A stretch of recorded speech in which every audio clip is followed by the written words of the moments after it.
Olá a todos, eu sou o Luciano da Markstrat. Estamos aqui na nossa série sobre o livro Administração de Vendas, no qual eu escrevi junto com os meus colegas Marcos Fava e Matheus Consoli. Falamos nos vídeos anteriores sobre o papel do gerente comercial, depois falamos sobre a importância da função de atendimento de contas-chave, ou Key Accounts, e finalizando nessa nossa série, esse terceiro capítulo que fala sobre tendências em vendas.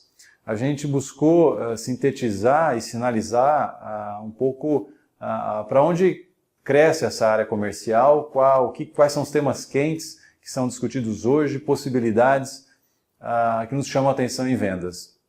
Bom, eu vou falar um pouco desses temas, vou tentar dar alguns exemplos aqui para ilustrar o que nós estamos chamando de tendências, que é algo que vem já acontecendo, já está presente, mas fortalece e vai ganhando importância dentro da realidade das empresas na área comercial.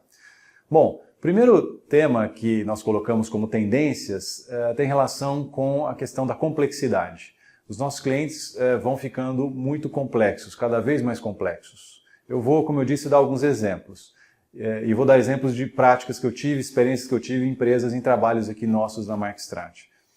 Então, por exemplo, tivemos a oportunidade de trabalhar com uma empresa muito importante da área de mineração e equipamentos de construção, que é a Atlas Copco, uma empresa sueca que tem uma unidade muito forte aqui no Brasil.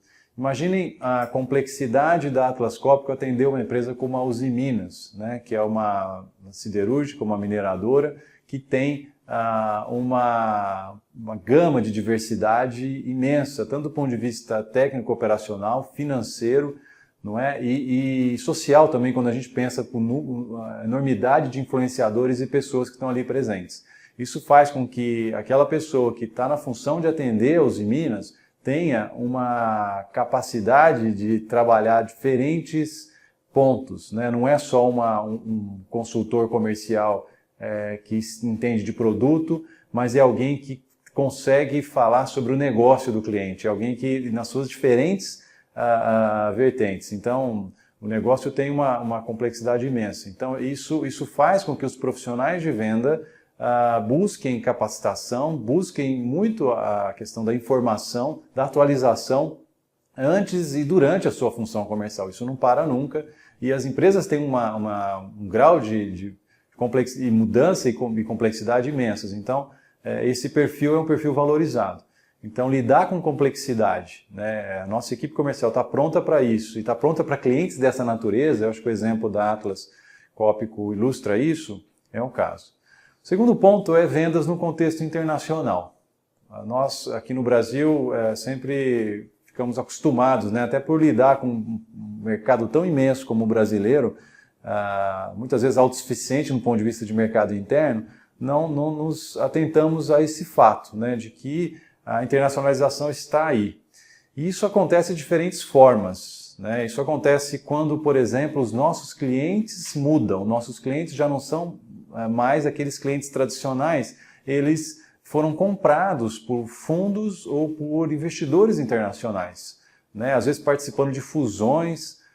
E isso traz uma realidade totalmente diferente, porque as culturas mudam, o jeito de gerir muda, o nível de assunto, aquilo que de fato passa a ser relevante tem um outro escopo. Quer dizer, de fato o nosso cliente ficou internacional e nós precisamos mudar a nossa mentalidade. Nós precisamos, como consultores de negócios, estar preparados a entender essa realidade. O que significa, por exemplo, uma empresa nacional familiar que a gente atende ser comprado por um fundo internacional que espera acelerar o crescimento dessa empresa e que inclusive vai colocar pessoas de diferentes países ou profissionais que vão alterar muito a forma como essa empresa compra. Mas não é só aí. Por exemplo, eu recentemente tive a oportunidade muito interessante de trabalhar na América Latina com uma empresa chamada Timac, na área de fertilizantes. Entender as diferenças do mercado argentino para o mercado paraguaio e, por exemplo, entender como que os gestores lidam com as equipes comerciais. Então, qual que é a realidade dos clientes no Paraguai, qual que é as realidades dos clientes até no Brasil, inclusive a fronteira, que tem diferenças incríveis. E isso tá chegando muito mais próximo à nossa realidade como estava no passado. E conforme as equipes comerciais crescem na estrutura, é provável, né, e o Brasil é muito utilizado como plataforma de gestão para a América Latina, é provável que comece a ter acesso a esse tipo de dilema ou de desafio que é lidar com diferentes equipes. E aí, são dois exemplos do ponto de vista de internacionalização que eu queria colocar para vocês. Outro ponto, não tem como não falar disso, que é a questão de tecnologia. Então a gente fala de Big Data, a gente fala de Analytics em vendas.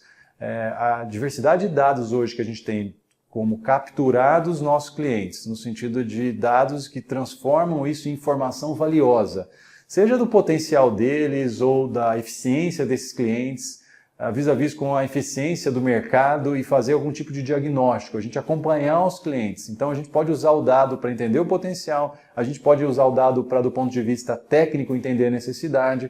Então, lidar com dados, e sobretudo lidar com dados que a nossa própria empresa gera, é fundamental. Então isso é uma tendência e a equipe comercial precisa tirar vantagem disso. Esses dados cada vez mais ficam disponíveis e vai depender também da empresa, mas também dos consultores, de ter as ferramentas e saber utilizar essas ferramentas disponíveis. As plataformas de CRM estão aí, os aplicativos de interação com os clientes estão aí, e aí abre um mundo de possibilidades. Se a gente pensar na equipe comercial como alguém que leva informação, e o dado disponível, né, e organizado realmente é uma ferramenta que empodera demais a equipe comercial. Bom, outro tema que a gente coloca como sendo tendências, está relacionado ainda à área de tecnologia, é redes sociais e o inbound marketing. O inbound marketing é aquele marketing que é orientado para buscar o cliente na plataforma online. Significa o quê? Ao invés da gente tentar buscar lá via propaganda e fazer aquele tipo de abordagem mais invasivo, né, de buscar a atenção do cliente, é estarmos preparados para receber o cliente interessado. Inclusive, nesse capítulo, a gente coloca um exemplo da empresa HubSpot, que trabalha com inbound marketing, fazendo o trabalho para Suzuki. Então, como que, por exemplo, essa empresa fez com que os clientes chegassem aos produtos dela, e uma vez que quando esses clientes entram na plataforma, aí sim a equipe comercial trabalha sobre esses clientes, que já demonstraram seu interesse via redes sociais.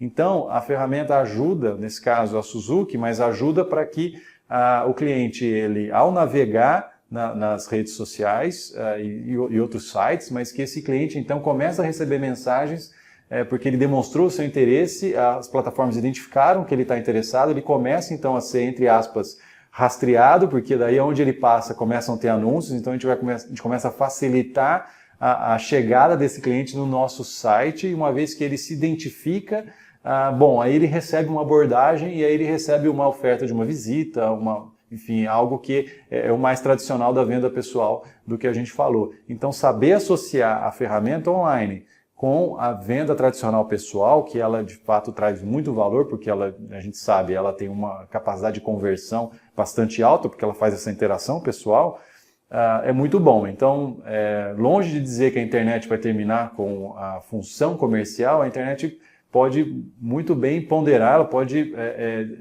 fazer com que o investimento na área comercial seja melhor explorado. Bom, a gente ainda fala de diversidade. Diversidade é um tema importante, relevante. As nossas equipes hoje precisam refletir o que o mercado reflete. Então, será que temos na nossa equipe pessoas com diferentes formações? Porque os clientes, como eu disse, têm necessidades diferentes. Então, será que eu tenho na minha equipe profissões diferentes? A gente sabe que dependendo da área dessa empresa, permite que a gente tenha, por exemplo, pessoas que são engenheiros, não engenheiros, psicólogos, ou que nós tenhamos aí administradores, pessoas de publicidade e propaganda. Então, é importante a gente ter essa diversidade no nosso time. Será que nós temos, por exemplo, vendedores mais experientes, combinados com vendedores novos, os experientes que conseguem acesso a clientes mais tradicionais e conseguem transmitir os valores para os vendedores novos que falam, por exemplo, com as futuras gerações, mas que sabem também explorar esse conhecimento que esse vendedor experiente traz à nossa equipe. Para não falar, por exemplo, de mulheres, é fundamental o crescimento das mulheres nos nossos clientes e em posições de liderança fazem com que a nossa equipe também comece a refletir isso. Será que nossa equipe tem também uma diversidade de gênero? Precisamos pensar nisso, né? E quando a gente pensa no Brasil, vamos pensar também, por exemplo, em diferentes regiões, a gente tem isso representado. Então, a diversidade a gente sabe que fomenta a inovação, a discussão, permite que a gente enxergue as coisas com diferentes perspectivas.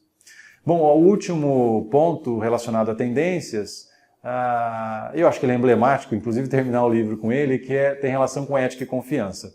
A área comercial é super exposta a desafios de ética, porque ora são compradores que buscam benefícios para aquele que está vendendo, e aí corrupção está muito presente.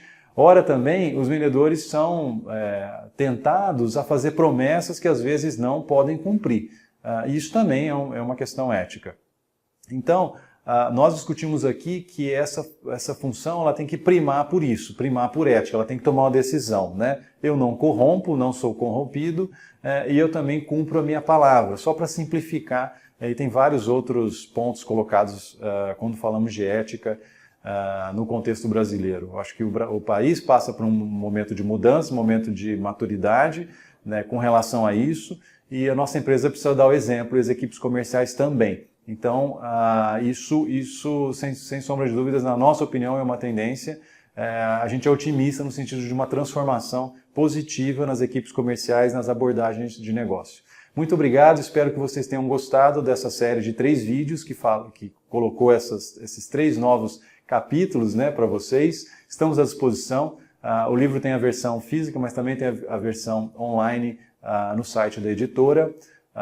Mas, de novo, nós quisemos aqui nesse vídeo fazer um resumo e passar algumas mensagens de cada um desses 3 pontos que fossem interessantes para vocês também. Um grande abraço.